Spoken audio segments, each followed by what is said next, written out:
Beneath the waves of the ocean, there's a world that to our ears and our imagination seems a great realm of silence.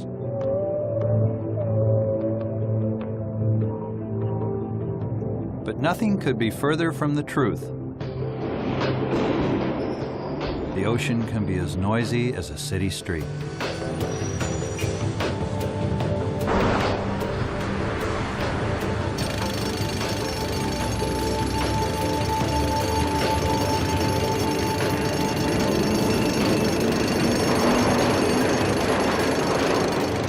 But what if you could break through all that maddening din? What if you could break through all that sound and pick out a single car, a single conversation? But exactly. Or a single enemy submarine swimming thousands of miles away? Over the last 100 years, the nations of the world fought for global dominance beneath the sea. The Cold War between the Soviet Union and the United States epitomized that global conflict. Each knew from the very beginning that ultimate victory lay beneath the sea. And it was a complex game of cat and mouse, of silence and surveillance. But in the final analysis, it was simple. You needed to know every move your enemy made.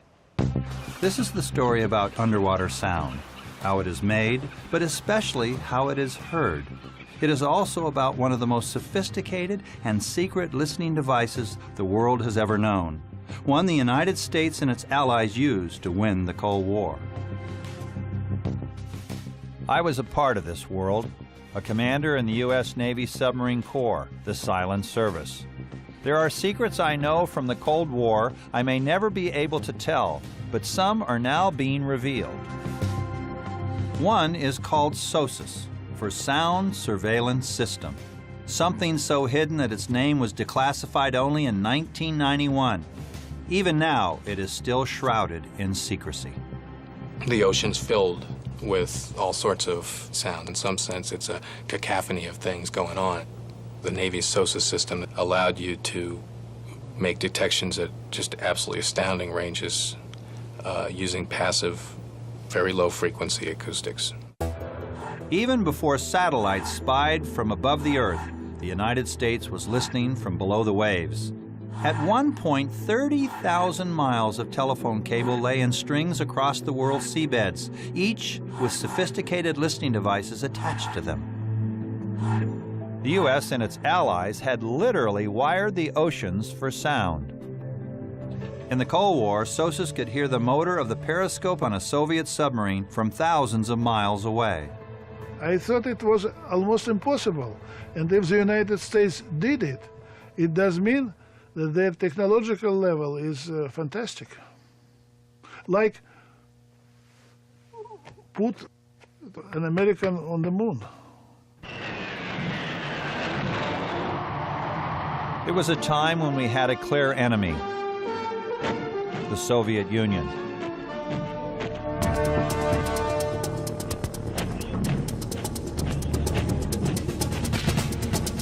It was a time when the Cold War raged.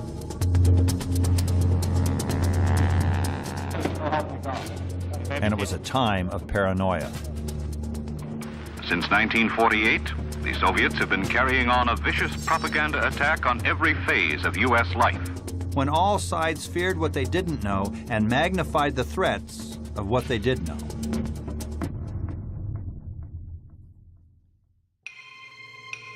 Behind the smiles hidden from public view, superpower military engagements took place almost exclusively underwater. Submarines were Cold War weapons of choice. Most of the time we had the upper hand. Our subs were silent. Theirs could be heard. Some of the earlier Soviet submarines, their propeller blades would vibrate. Imagine a very large bicycle wheel with a very large ace of spades playing card stuck in the spokes. That's what it would sound like. They call it a flutter. And it was unmistakable when you heard it. So long as they stayed at certain levels of noisiness, we can in effect detect them across the vast reaches of the ocean. What we didn't know was that we were also being betrayed. Sold out by those we trusted, suddenly the enemy knew we were listening. And what the U.S. had feared came true. The enemy, too, began to master the art of silence. Born from the betrayals, a submarine strong, fast, and silent. It is Akula. In Russian, it means shark. Akula was the first Soviet submarine, and actually, to this date, the only one in some ways, that was designed from the ground up to be as quiet as possible across the whole spectrum of ways in which it could be loud. Its signature existed, but had been reduced to such a level that SOSUS couldn't detect it anymore. The most diabolical sub we ever faced disappeared into the depths of the ocean. And SOSUS, the world's largest and most sophisticated underwater surveillance system, lying at the bottom of the ocean, had been rendered ineffective. And we were left wondering, how had this happened? It's one of the world's most sophisticated machines, and yet it can be betrayed by the simplest sound. Silence is key to its survival in the world's biggest echo chamber, the ocean. There's a pretty good echo in here, and that's because it's a big room and there's no soft furnishings in here at all. You've got bare walls, bare ceiling, bare everything. And in a way, it's a lot like this under the sea. If you imagine this filled with water, then we'd have the sea surface above us, which is a very good reflector of sound. The seabed below us, reflecting sound as well. So you've got echoes everywhere. It has been said that a noise, it is any unwanted sound. To understand the problem of noise and the answers to it, we must know something of the nature, transmission, and sources of noise aboard a submarine. The submarine hull has the potential to be a big noise transmitter. We had a weightlifting enthusiast in one of my submarines, HMS Churchill. One day he dropped a dumbbell. Bang! You could almost feel it. From there, the vibration, the noise, is conducted to the hull and radiated from the hull into the water. I can just see this noise wanging its way all over the oceans, and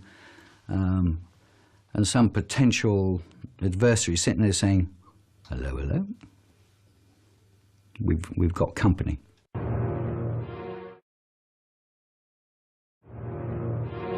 In World War II, submarines dived underwater, usually just to attack.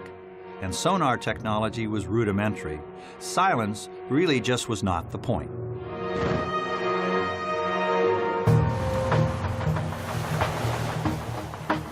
Not in the Cold War. Nuclear subs like this stayed underwater for months, hunting Soviet submarines. Stealth was everything, and that meant knowing the science of underwater sound. 550 years ago, inventor Leonardo da Vinci, sailing in the Mediterranean, would stick a long hollow tube into the water and listen to passing ships miles away. And in 1822, Swiss physicist Daniel Colladon conducted an experiment that for the first time measured the speed of sound underwater. He built this apparatus which basically hammered an underwater bell. But the hammer also fired a charge of gunpowder in air. And he had another boat several miles away, and the observer on the other boat would observe the flash of gunpowder and would also listen for the sound, the underwater signal from the bell, by the old Leonardo listening tube technique. And he would time the difference between the two. The underwater signal is quicker. It's about 5 times as fast as the in-air signal. So if sound travels so well underwater, why does intuition tell us that the ocean is a realm of solitude? The answer is that human hearing is limited, and the ocean is full of low-frequency sound that we cannot detect. When a recording of a whale song is played, we change its frequency so we can hear it. Whales communicate at extremely low frequencies, too low for our ears. It's the key to their survival, and they do it at vast distances. The high-frequency sound we can hear underwater gets weakened and absorbed by the ocean. Low-frequency sound is stronger. whether coming from a whale or an enemy sub's propellers, and low-frequency sound travels best anywhere. In the air,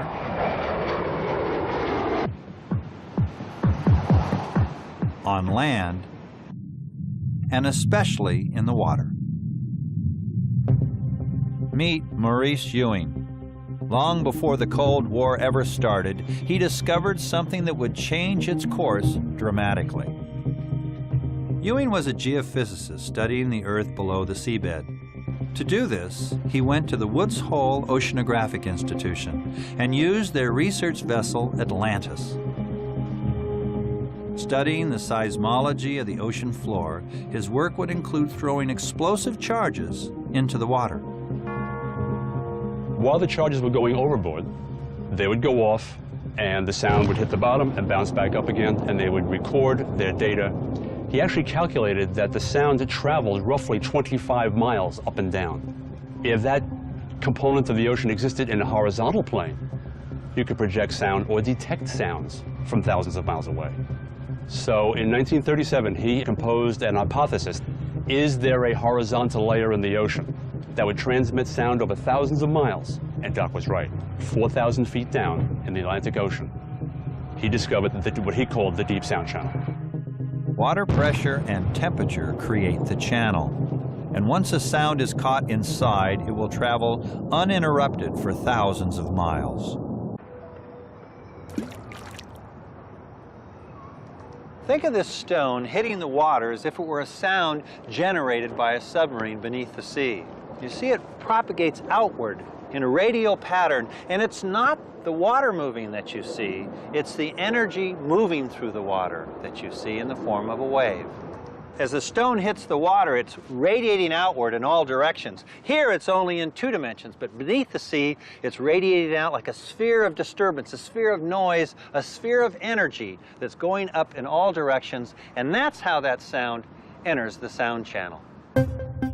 At this underwater research station in Bermuda, scientists later conducted a unique underwater experiment. On the other side of the planet, in Australia, colleagues dropped charges into the ocean. The hypothesis? To see if we could record signals over a 12,000-mile ocean path. This is the recording at Bermuda of the signals from 3 50-pound charges dropped off Perth, Australia, 12,000 miles away. Goes through the Indian Ocean, the South Atlantic, then the North Atlantic. 3 hours later, we recorded at Bermuda. Just imagine. The ocean and everything in it was there for us to listen to, but few recognized the potential of this naturally occurring ocean phenomenon at first. Ewing proposed using it as a way to locate a downed pilot. You would physically throw the charge into the water. It would go off at or near the deep sound channel. When the detonation took place, shore stations attached to submerged geophones or hydrophones would hear the signal, and if you had 3 of them in place, you could triangulate on the sound, and you'd know precisely where in the ocean your pilot was. If I were a pilot and I had a choice between taking a first aid kit and some food or some charges out of the plane with me, I'd take the charges and leave the food behind. Because once out in the water, it would take those charges no time at all to drop down to 4,000 feet, and there would be a rescue within only a couple of hours maximum, probably sooner. And then I could go and have a steak dinner. I wouldn't need the rations. The deep sound channel was never used to rescue downed pilots. The United States and its allies, though, would soon realize that it could be used for a much greater mission: to listen to Cold War enemy threats lurking in the oceans. It would change the course of history.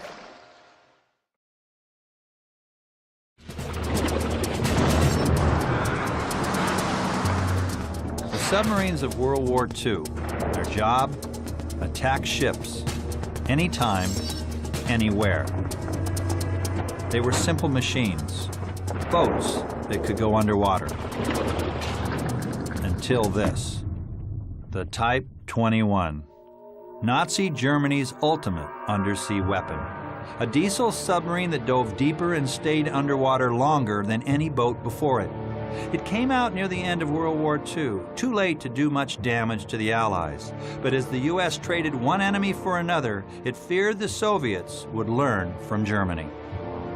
Well, the Soviet Union, as with the West, goes into Germany and expropriating all this German technology and bringing it back home. And the fear was that the Soviet Union would pound out Type 21 type submarines in the hundreds. That made submarine warfare a primary purpose of the United States Navy in the post-1945 era.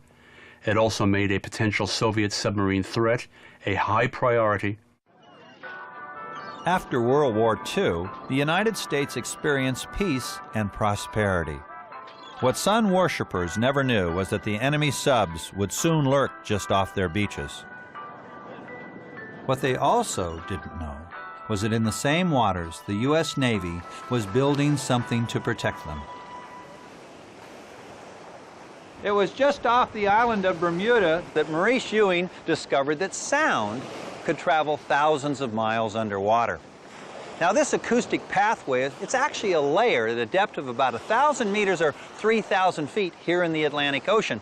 Ewing called it the sound channel. Now when his sponsors, the Navy, heard about this discovery, they had an idea. What if you took advantage of this physics of the ocean by taking listening devices and going all the way around the perimeter of an ocean basin and placing them at 3,000 feet? With that listening system, you could then track any object in the ocean basin making sound, like a nuclear submarine. This made it possible for them to basically set up a burglar alarm system in an ocean basin. Or by another name, Sound Surveillance System, SOSUS. The sound surveillance system uses passive listening devices, hydrophones suspended in the ocean in the deep sound channel. In the Atlantic, about 3,000 feet. A sound in the ocean is made. It enters the deep sound channel. The hydrophones pick it up, turning it into electrical signals. Those signals go to a shore station to be analyzed. The eventual goal was to have a set of arrays running down the American East Coast and running down the American West Coast as an early warning system for possible Soviet submarine threats approaching the American coast. What few people knew at the time is that the British had already used the concept of underwater listening to detect submarines. It had been in World War I. Hydrophones were placed in the shallows surrounding England. Hearing the passing U-boat, the guy on shore listening in would signal battleships to open fire. 4 German U-boats were sunk as a direct result of the hydrophone actions. While British hydrophones conquered the shallows, SOSUS would conquer the deep. Hearing a single noise thousands of miles away, SOSUS was like a giant wiretap, listening in on an unsuspecting enemy.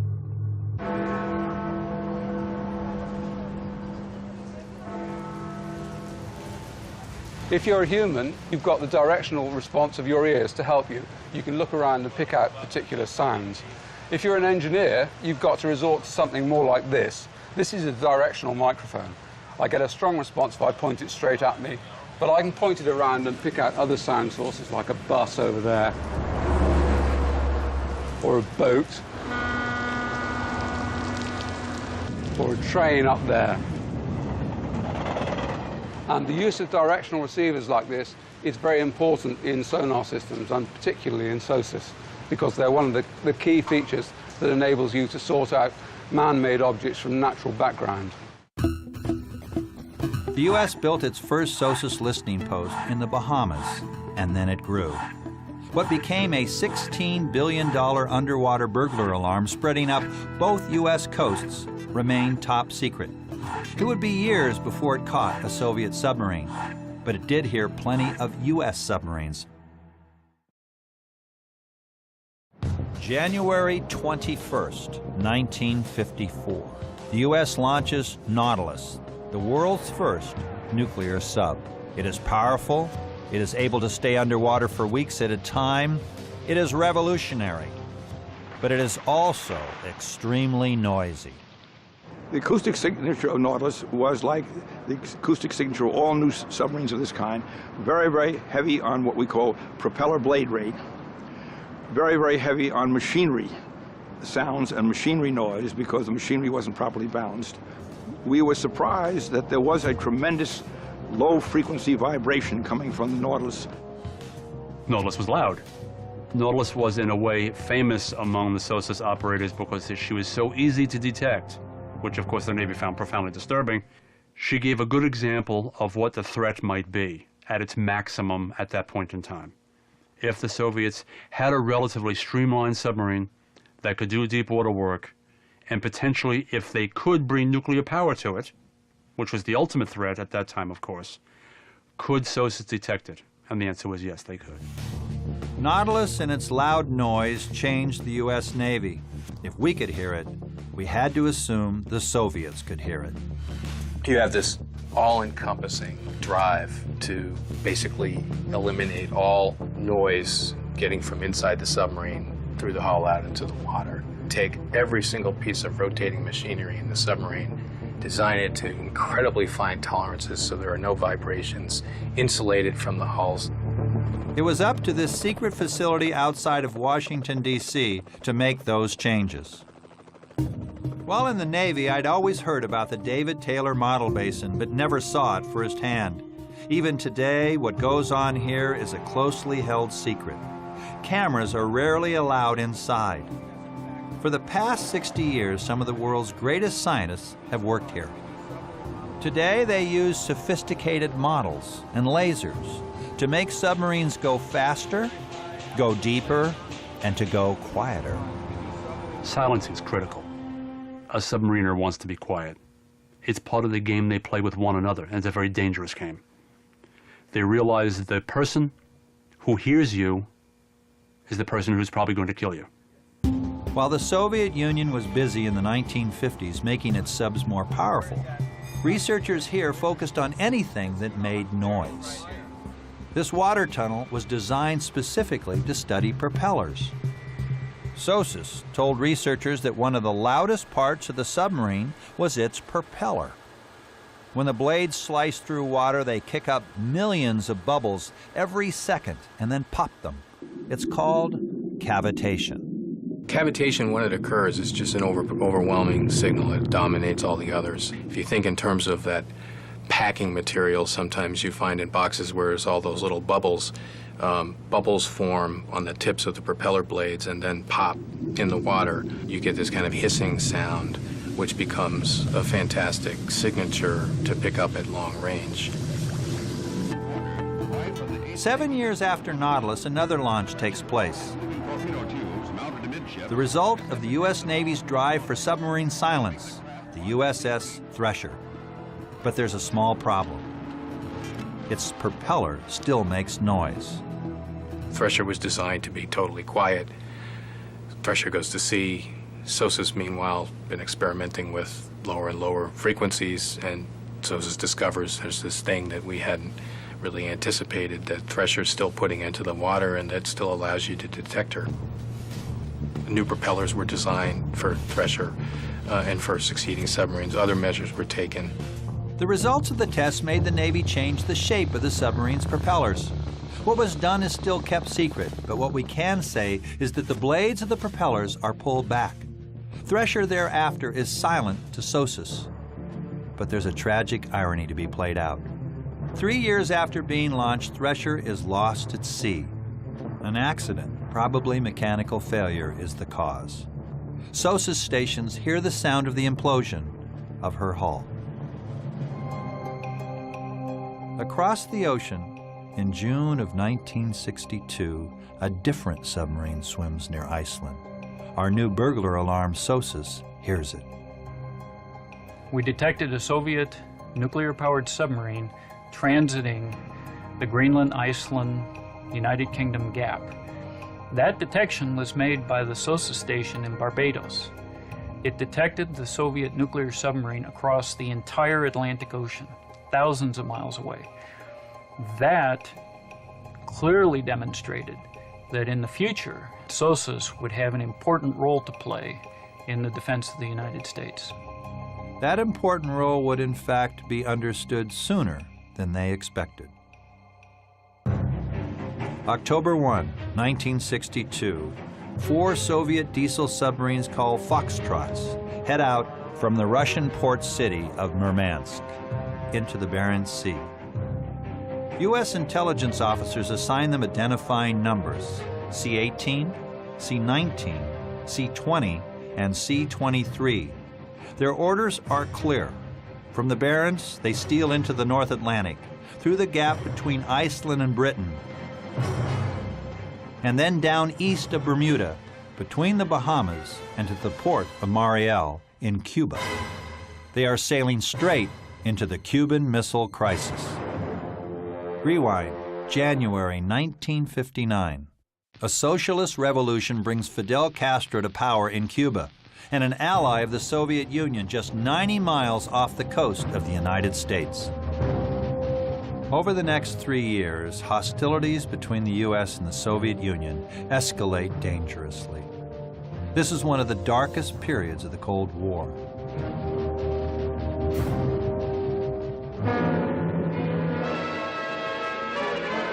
The vacant seat of Cuba, grimly significant as Secretary of State Dean Rusk says the new Soviet intervention means a further enslavement of the Cuban people by Soviet power.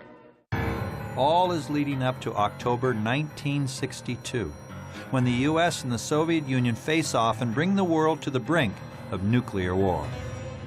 Probably from the point of view of nuclear war, it was the most dangerous episode in the Soviet-American Cold War confrontation. October 14, 1962. Spy plane photographs reveal a Soviet missile base in Cuba. More than 20 Soviet bloc ships, some carrying nuclear warheads from the Black Sea, are also seen. But invisible from the air are the 4 Foxtrot subs on their way from the Bering Sea.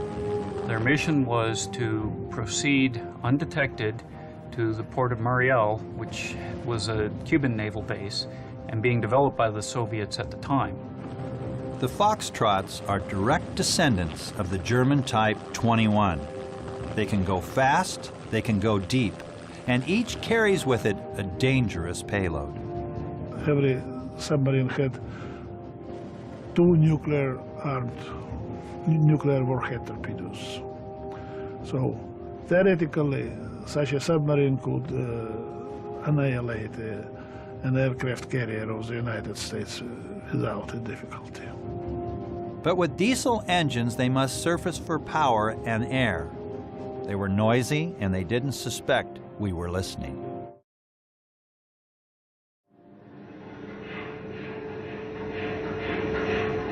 Pumps that were running, fans for the air supply, the shafts themselves are rotating. They did not have a good understanding of how far that noise could propagate. They don't seem to have understood at the time they embraced those designs that stealth, quietness, the ability to operate outside of that ubiquitous sensor was critical. They played right into the system we were building. I'm walking near a steel lattice bridge. It's just like the steel hull of a Soviet Foxtrot submarine. As the train passes over the bridge, its engines are vibrating the bridge, radiating sound out into the air around us. That's the same thing that happens when a Soviet submarine passes through the water. Its diesel engine vibrates the hull, radiating sound out into the water around us. That's the same sound that the U.S. SOSA system detected in October 1962. In October of 1962, SOSUS is brand new. It's almost right off the assembly line, and the Cuban Missile Crisis occurs right over the arrays. October 22nd. President Kennedy announces that the U.S. will set up a naval blockade of Cuba to prevent Soviet surface ships carrying nuclear warheads from getting to that island nation. I call upon Chairman Khrushchev to halt and eliminate this clandestine, reckless, and provocative threat to world peace and to stable relations between our 2 nations. On the same day, Kennedy is told by the CIA that the Soviet subs will reach Cuba within a week. hundreds of ships out there, carrier groups, with all their destroyers and all of their carrier-based anti-submarine aircraft.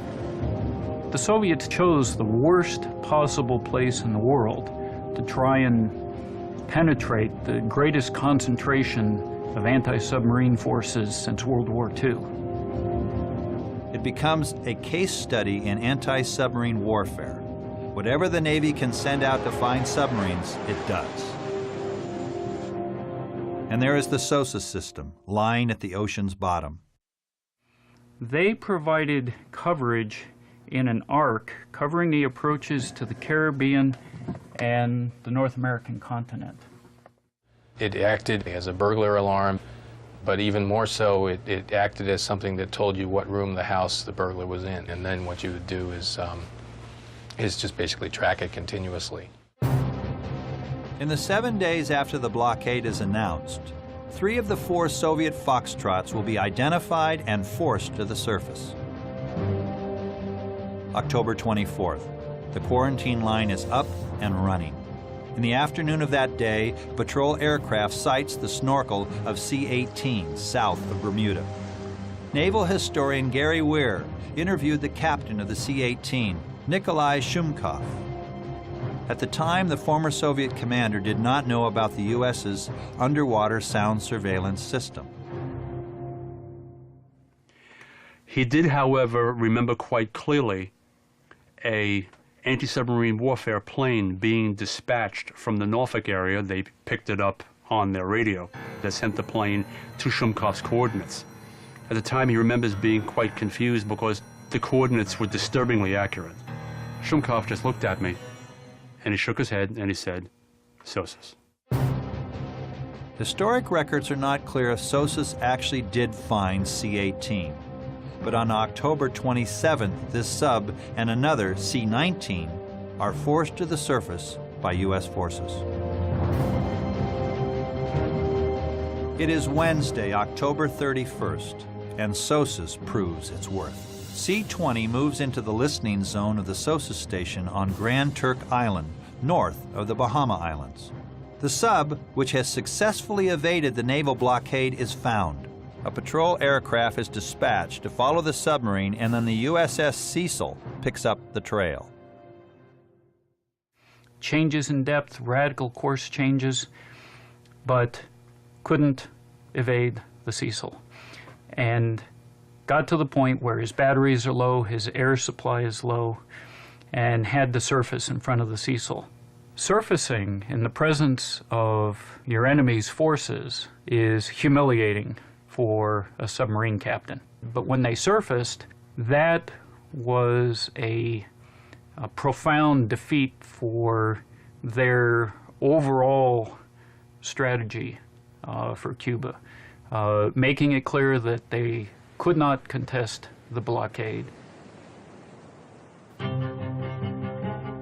Because of its performance during the Cuban Missile Crisis, SOSUS and the concept of listening to sound underwater becomes a strategic imperative for the United States during the Cold War. The decision was made after the Cuban Missile Crisis in 1964 to radically extend the reach of SOSUS forward into areas like the entrance to the North Atlantic from the Norwegian Sea, the entrance to the Norwegian Sea from the Barents Sea, arrays deployed way out in the Western Pacific, oriented towards Soviet submarine bases in the Far East. By, say, 1970, SOSUS was really deployed worldwide in almost all the ocean basins where there was a deep sound channel. At its peak in the 1970s, thousands of U.S. Navy technicians at 22 different secret facilities around the world processed ocean sound. SOSUS was a secret Cold War weapon of defense. And the Soviets never had the ability to build anything like it. Finding a single voice in a cityscape.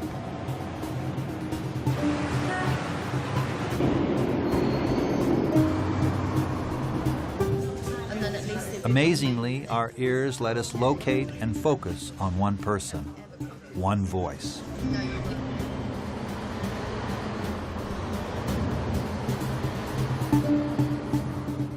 Now imagine finding a single sound in the ocean, not just hearing it, but knowing where it is thousands of miles away.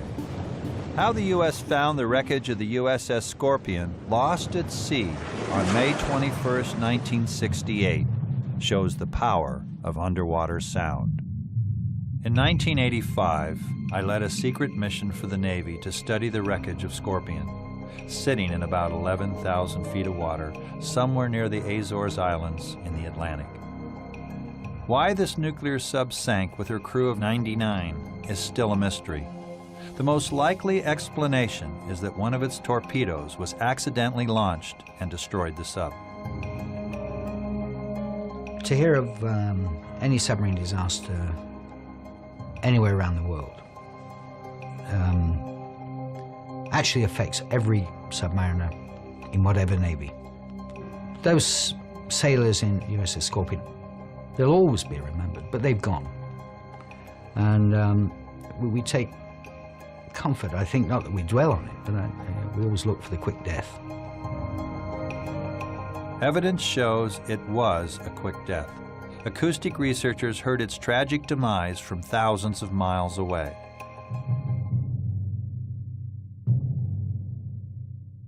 The death throes of Scorpion. This shows the sound of the explosion that tore a hole in Scorpion, and then less than a minute later, the sounds of the boat's walls collapsing in on itself. These hydrophone recordings, taken by Gordon Hamilton, helped the U.S. Navy find Scorpion. We've been running these recorders for almost 20 years.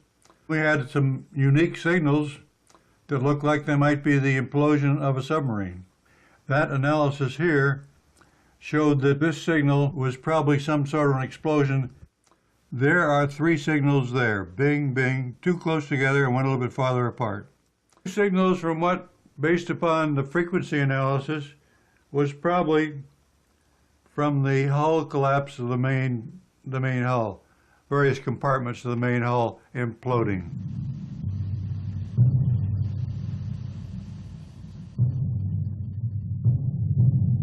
Using the principle of triangulation, Gordon Hamilton helped the Navy find Scorpion with 3 undersea sound recorders an ocean apart. One on the Canary Islands, one off Newfoundland, and one on Bermuda. Here's a diagram that shows how triangulation works. What we do is, first of all, measure the bearing from this first station, then we measure the bearing from the second station. And where they overlap indicates the position of the submarine. If we're lucky, we may be able to receive at a third station as well, say over here. And of course, in an ideal world, the third position line should pass exactly through the fix determined from the first two, which is that point there. But in practice, we will get a triangle like that. Simple-mindedly, you would say that the submarine is somewhere in the middle of that triangle. Finding the USS Scorpion was simply a matter of science, but to some, it was much more. It was a miracle. It was a miracle, almost impossible. The United States having fantastic high level of technology. All engines running. Technologically, it was an incredible era for the United States.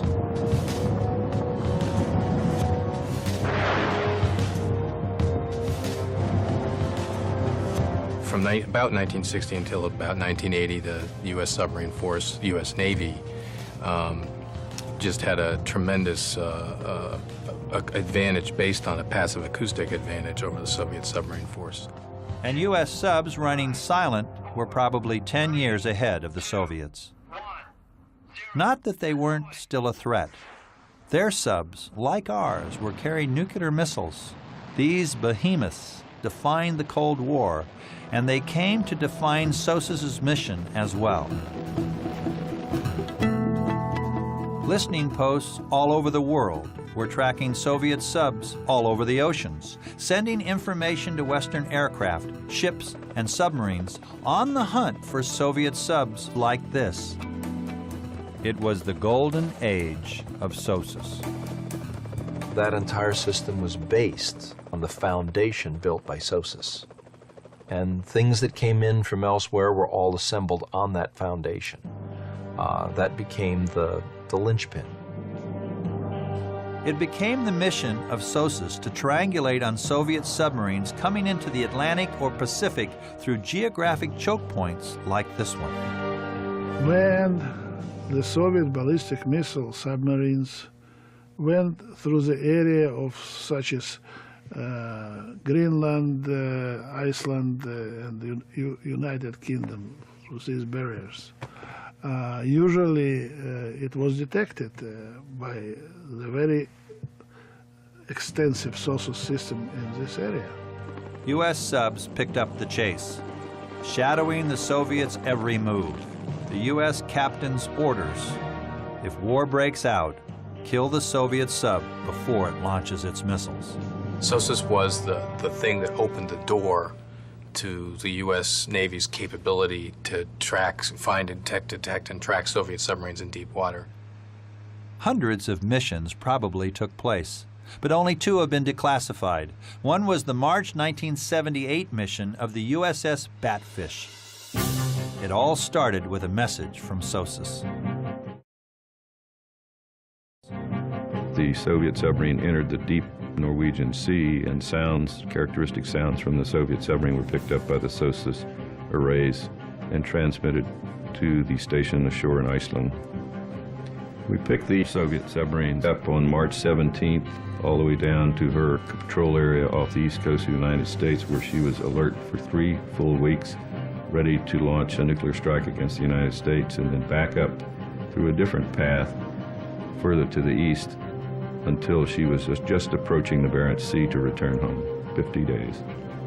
One particular American admiral named Admiral Baggett used to describe a Soviet submarine in that position was a tethered goat.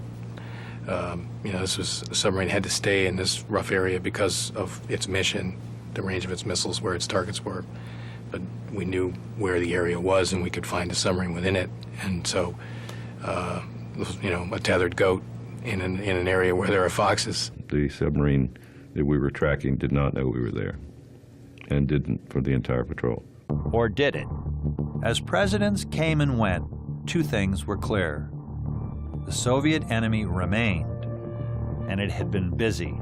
Under the waves, it seemed to know it was being spied on. You started to see them behaving as though they knew somebody was looking, or had become aware that somebody else was in the room and stalking them. And some of us came to the conclusion that one good possibility was a breach in our own security. They knew more about us than we would be comfortable knowing that they knew. But the idea of somebody breaking our codes, the idea of somebody selling out our country, these things don't go down easily. But they were right. The judge said he didn't think your dad was genuinely remorseful. And he was probably right.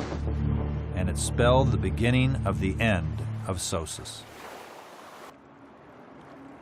SOSUS played a critical role when the nuclear stakes were high.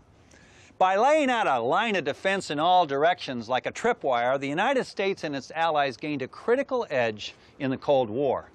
But every story has another side. Despite the fact that they had this listening system, despite the fact that they had the quietest submarines in the world, their system had a critical flaw. Its name was John Walker. Walker told the Soviets the U.S. could hear their submarines. He was compromising SOSUS probably by the time it was up and running. Walker began his espionage in either 66 or 67. What he had access to was all the classified material. It's inconceivable to me they didn't process many of the messages flowing out of the ocean surveillance system saying where all these Russian submarines were on any given day or any given hour. And then compare it back to reality. That's the Rosetta Stone of understanding your enemy and then doing something about it. The Soviets did do something about it. They developed long-range missiles and kept their submarines out of the Atlantic and the Pacific. The Soviet submarine force basically completely reoriented their posture in the 70s based on SOSUS and what we could do with it. But they also had another strategy. In tipping off the Soviets to Sossus, Walker also tipped him off to their own noisy subs. Silencing submarines was a means against the United States Sossus system. By 1978, the Soviets were launching submarines that Sossus was having trouble hearing.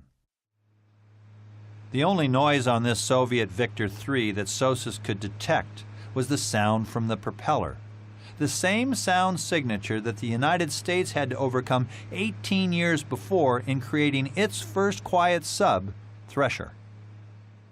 You know, we eliminate the signature in 1960 that we are just holding on to by a thread in 1980 against their most modern submarines. That thread is snapped clean by this. It is quiet, it is threatening, and it is undetectable.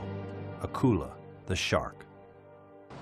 And when industrial giant Toshiba sells sophisticated propeller-making machinery to the Soviets in 1984, their submarine propellers become quiet to Sossus.